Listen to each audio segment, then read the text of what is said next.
अस्सलाम वालेकुम रहमतुल्लाहि व बरकातुहू। आज का प्रोग्राम शुरू होगा अभी। इससे पहले मैं एक जो प्रोग्राम अभी पीछे गुजरे हैं उनसे मुतल्लिक कुछ मैं अर्ज़ कर देना चाहता हूँ। मैं आ रहा था नमाज के लिए, तो रास्ते में ये बच्चियाँ वो ताज़ा प्रोग्राम जो पेश हो रहे थे वो देख रही थी। उनमें एक तो हम अहमदी बनात हैं वाली नज़म पढ़ी जा रही थी, उसके मुतल्लिक भी और उससे पहले भी जो नज़में पढ़ी जाती रही हैं उनमें मैंने महसूस किया है कि सजावट बहुत अच्छी होती है, लेकिन एक तो बहुत ज़्यादा सबको तना के खड़ा करते हैं। वो कि हरकत करनी भी अहमदी बच्चों के शियार के ख़िलाफ़ है। और दूसरा ये कि आवाज़ में नगमगी नहीं है, इल्ला माशाअल्लाह।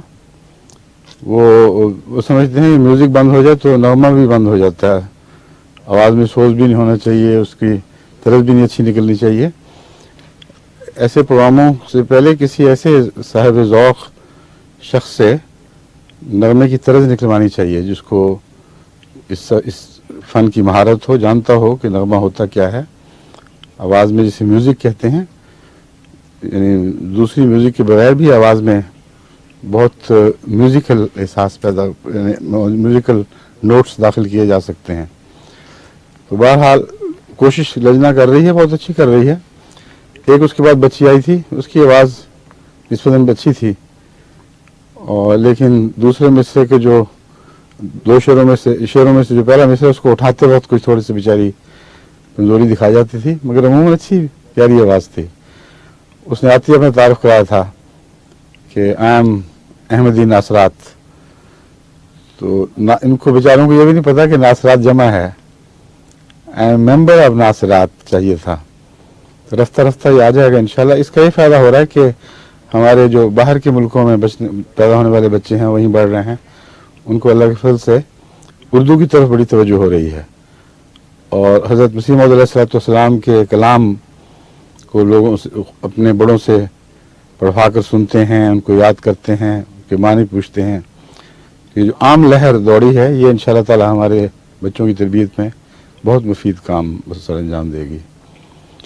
एक और बात प्रोग्राम आपसे पूछने से पहले, हमारा फ़र्रुख है मीर महमूद नासिर साहब और मेरी हमशीरा अम्मतुल मतीन का बेटा, वो शादी से के बाद पहली दफ़ा आके मिला है। तो वो अब अमेरिका के लिए रवाना हो गया है। छोटी अपा भी, उनका भी ख़त आज ही मिला है, वो इंतज़ार कर रही होंगी। वो खुदा के फल से खैरियत से आया है और खैरियत से रवाना हो गया है, लेकिन अपने अब्बा से उसने बहुत सी बातें विरासतन पाई हैं। मसलन उसके अब्बा भी एक दफ़ा लंदन के लिए रवाना हो रहे थे तो पासपोर्ट पीछे भूल गए थे।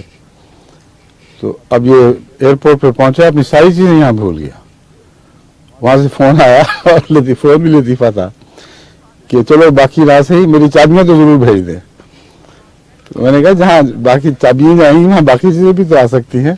भिजवा दी थी, पता नहीं मिली है कि नहीं। शाम को एक दोस्त ने आना। अच्छा, शाम को इंशाल्लाह कोई दोस्त जा रहा है न्यूयॉर्क, उनके हाथ भेज देंगे। और एक और उसने लतीफ़ा ये किया कि आके मैंने पूछा क्या हाल था बेगम का, कहता गम की हालत में छोड़ के आया हूँ। लेकिन कहा इस तरह जैसे बड़ी खुशी से कोई बात कह रहा होता है। मैंने कहा शर्म को, इतने गम की हालत में छोड़ के आए और इतनी खुशी से बयान कर रहे हो। खैर वो तो लतीफ़े की बात थी, मगर अल्हम्दुलिल्लाह बहुत सी शादियाँ ख़ानदान में हुई हैं और अल्लाह के फज़ल से सब बच्चे खुश हैं। अल्लाह मुबारक खुश रखे इनको और इनको नेकी की खुशियाँ नसीब करे। अब बताइए। ये कराची से अभी इन्होंने मुझे एक फैक्स दी है, पहले भी इनकी तरफ से एक दो फैक्स आई थी जी। खालिक नाम है इनका जी। ये कहते हैं कि क्या बैत करना जो है वो प्रैक्टिकली ज़रूरी है या सिर्फ दिल में इंसान ईमान लाए तो वही काफ़ी होता है जी। हाँ वही इसीलिए पूछते हैं। इनका ऐसे रोज़ाना मुझे पैगाम मिल रहे हैं, फैक्सेस में भी, ख़तों में भी, कसरत के साथ जो सुनने वाले या देखने वाले गैर अहमदी दोस्त हैं और उनमें दूसरे मज़ाहिब के दोस्त भी शामिल हैं और सब दुनिया के दोस्त शामिल हैं। इंग्लिस्तान भी, यूरोप के मुल्क से भी, इंडिया से, हिंदुस्तान से भी, अमेरिका से भी कोई ना कोई खत ज़रूर मिलता है कि हमने टेलीविज़न देखा, हमें बहुत पसंद आया और इसमें सच्चाई दिखाई देती है, हम आपकी जमात में दाखिल होना चाहते हैं, हमारा ये पता है, हमें इस पते पर लिटरेचर भी भिजवाएं वगैरह वगैरह। तो ये एक बहुत ही प्यारा फल आसमान से उतर रहा है और मैं उम्मीद रखता हूँ कि वक्त गुजरने से ये फल बहुत से ऐसे हैं जो अभी पकने में वक्त लेते हैं, जब वो पक जाएंगे तो इंशाल्लाह झोलियाँ भर भर के हमें ऐसी खुशियों के पैगाम मिला करेंगे। ये साहब जिन्होंने लिखा है ये भी बहुत शरीफ सईद तबा इंसान लगते हैं, मगर माशरे में इतना दबाव है गैर का कि ये फैसला करना कि इंसान एक ऐसी जमात में दाखिल हो जाए जो तमाम इंसानी हकूक़ से महरूम कर दी गई है, बहुत बड़ा काम है, हिम्मत का मामला है। तो असल तो बात यह है कि हर सदाकत को कबूल करने के लिए कुछ अदना मयार होते हैं, कुछ आला मयार होते हैं। अदना मयार यह है कि दिल में इंसान उसे कबूल कर ले, लेकिन इस मुकाम पर ठहरा रहना ख़तरनाक है। दिल से कबूल करो तो फिर दुआ करो अल्लाह ताला तौफीक बख्शे। सब दुनिया जो कुर्बानियों में हिस्सा ले रही है तो सदाकत का ये तो असल फल है। अगर आप सदाकत कबूल करें और फल से महरूम रहें तो क्या फ़ायदा।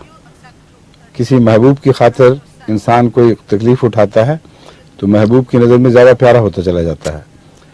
बस ये कुर्बानियाँ जो हैं ये अल्लाह के कुर्ब का ज़रिया बनती हैं, इसलिए इनसे घबराना नहीं चाहिए।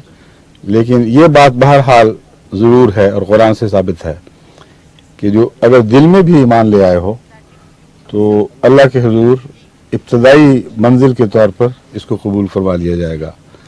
वो दिलों पर नज़र रखता है और जानता है किसी को क्या मजबूरी है। ये लाहौर से ये सवाल हैं, कुछ एक बहन ने भेजे हैं, कहती हैं मेरे जहन में ये सवाल रहता है कि आपको अक्सर आका कहकर मुखातिब किया जाता है, इस लफ्ज़ के माना क्या है और क्या खुदा के अलावा किसी को आका कहना सही है? सवाल ये है कि जहाँ तक मुझे कहा जाता है मुझे तो इससे बड़ी उलझन सी होती है, एम्बेरसमेंट महसूस होती है। लेकिन ये कहना कि खुदा के सिवा किसी को कहना जायज़ नहीं, ये गलत है। बल्कि आका तो एक आम लफ्ज़ है और ईरान में इसे आगा कहा जाता है और अपने बड़ों के लिए सब वहाँ आगा का लफ्ज़ इस्तेमाल करते हैं। इसी तरह आका का लफ्ज़ तो हर मतहत अपने अफसर के लिए इस्तेमाल कर सकता है और करता रहा है और अब भी होता है। जहाँ तक मजहबी दुनिया का ताल्लुक़ है, इसमें सबसे ज़्यादा प्यारा इतलाक़ हज़रत अक़दस मोहम्मद रसूलुल्लाह सल्लल्लाहु अलैहि वसल्लम पर होता है, जो हम सब के आका हैं। और मैंने अपने एक नात में भी यही लफ्ज़ इस्तेमाल किया है। तो इसका शिरक से कोई ताल्लुक़ नहीं, आम रोज़मर्रा इंसानों में इस्तेमाल होने वाला लफ्ज़ है और रूहानी ताल्लुक़ के लिहाज से अल्लाह ताला पर भी ये लफ्ज़ बोला जा सकता है। लेकिन ये मुराद नहीं है कि आका सिर्फ खुदा का एक खिताब है जो दूसरों पर इतलाक़ पा जाए तो उससे शिरक पैदा होगा। फिर ये कहती हैं कि मेरा बेटा कहता है कि जब भी आप हादसे की बात करती हैं तो ये कहती हैं कि अल्लाह ने बड़ा फजल किया, शुक्र हुआ कि जान नहीं गई, सदका दें और नफल पढ़ें, अच्छे भले सेहतमंद बंदे अस्पतालों में पहुंच गए, कार तबाह हो गई, इसमें शुक्र कहाँ से आ गया? ये शुक्र और सब्र की फ़िलासफ़ी क्या है? ठीक है, एक तो यार मैं आपको ये समझाना चाहता हूँ कि ऐसी नसीहत जो गम के वक्त की जाती है ऐसे अंदाज में करनी चाहिए कि वो फ़ायदा दे बजाय इसके कि नुकसान पहुँचे। जिन लोगों को इन बातों का इल्म नहीं, सलीक़ा नहीं, बजाय इसके कि वो नसीहतों से खुदा के ज़्यादा करीब आएँ, बाद फ़ोन में बागियाना ख़यालात पैदा हो जाते हैं। तो सबसे पहले तो शुक्र का जो पस मंज़र है वो बचपन ही से बच्चों के दिल में खोल कर दाखिल करना चाहिए। उस पस मंज़र पर फिर ये आगे सारी सोचें परवान चढ़ेंगी। अगर बचपन ही से माएँ उनको बताने लगें कि देखो तुम कितनों से ज़्यादा खुशकिस्मत हो और कितने ऐसे हैं जो बहुत सी चीज़ों से महरूम हैं, ऐसे इंसान हैं जो आँखों से महरूम हैं, जो कानों से महरूम हैं, जो और